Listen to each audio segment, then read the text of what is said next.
Good morning, folks. Welcome back to Onk Homestead, or welcome if this is your first time. It is about 4:45 a.m.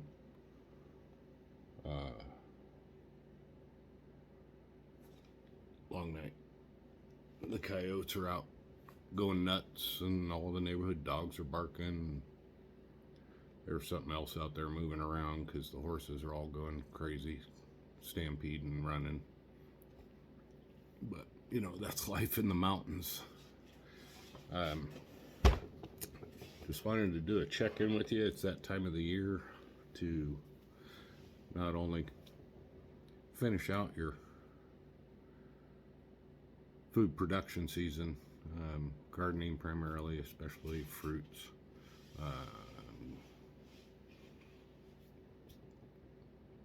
apples and whatnot. At least where we are, it's definitely past time. But I wanted to talk to you a minute about this transition time. We're bringing in all of our harvest, and then we're preparing it, preserving it, so we can have food through the winter. That's part one. Part two of this time of the year is planning. And a lot of people go, oh my God, I'm overwhelmed with all of this harvest and figuring out how to preserve everything.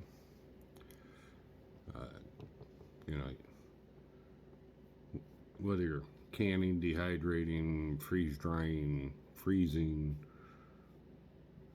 whatever it is that you're doing, it can be a hell of a lot of work.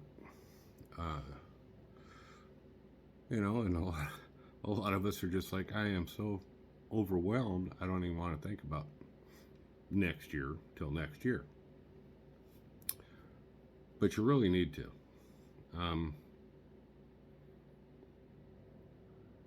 Planning ahead does a couple of things. Number one, it sets you up for success, because the more you work on your planning for next year, the more you're going to be in a mindset of getting things done, and getting things done the right way, whatever that is. Pretty much everything here at Onk Homestead is experimental, so the right way is kind of vague. But I'm sitting here, I've got these peppers and these peppers and these peppers and those peppers, and 5 gallons of Blue Lake green beans over there that are dried that I need to get put away and for next year's seed. And got the onions back there behind me, we got those done. It's just on and on and on. I still have a 40-foot bed of carrots that I gotta go through. I'm not gonna overwinter them this year. But you get all of this kind of stuff done, and you settle in for your winter, for your in-between time. The one thing about planning at this time of year that a lot of people don't think about is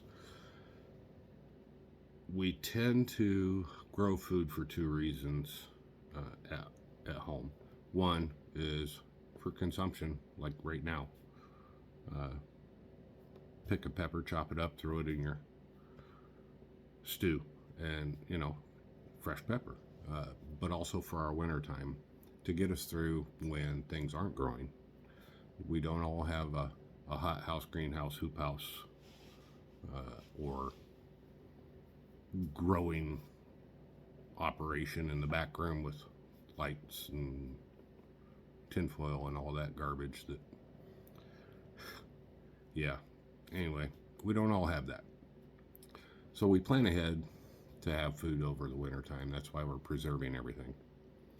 But what a lot of people miss is, all right, we come around and middle into March, and we start seed trays inside. Then we get into early to mid-April, and we sow a few cold weather seeds outside. Then we get into early May to the end of May, and we start putting our direct sowing and our transplants outside. But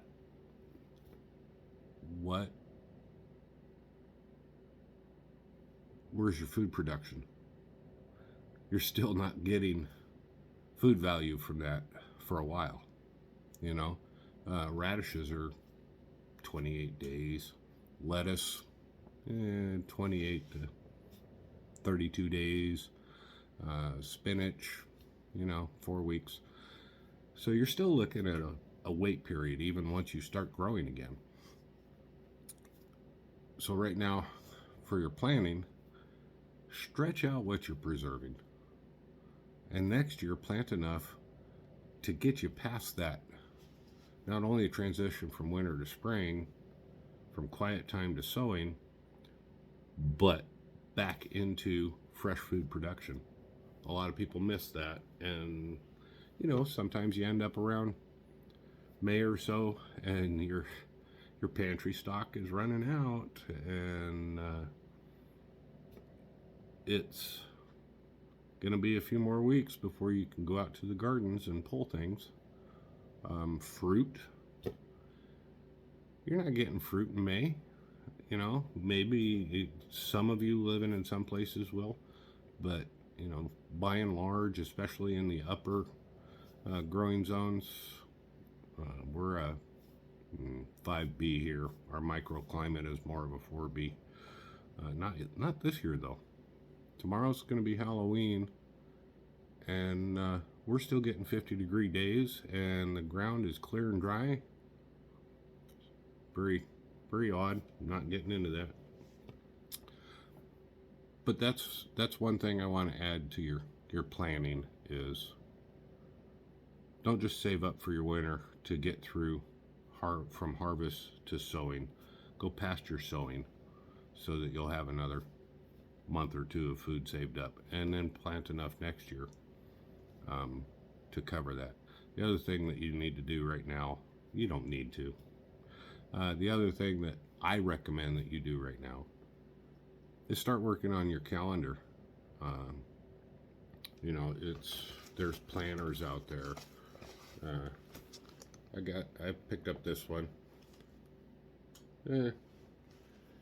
It's not bad. The reason I grabbed it is I like their outlines. It's a week by week, and it starts in the fall with seed saving and sorting, putting gardens to bed for the winter and things like that we need to be doing now, and then sets you up with target dates. It's flexible by your zone.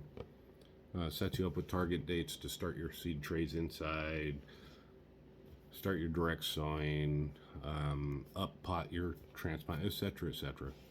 And it goes through an entire year for planning. But figure out those dates. Figure out when your approximate last frost date is. Get a guide like this. You can find them online.